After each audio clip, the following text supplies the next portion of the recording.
In this short video, let's take a quick look at how to read the radar chart.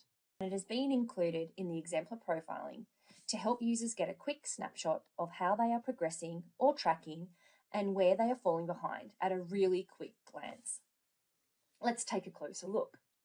In this example, the radar chart is tracking 8 separate work areas.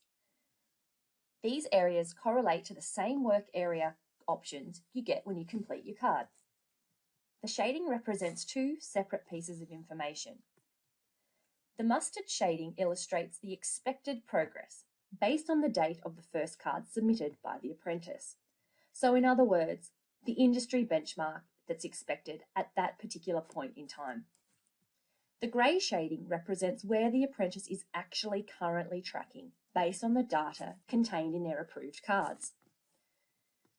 You can see in this example, the apprentice is tracking as expected in 2 work areas, these being develop and connect control circuits and test and connect LV machines. You can tell this because the grey and the mustard points are at the same point on the graph, and that being 100.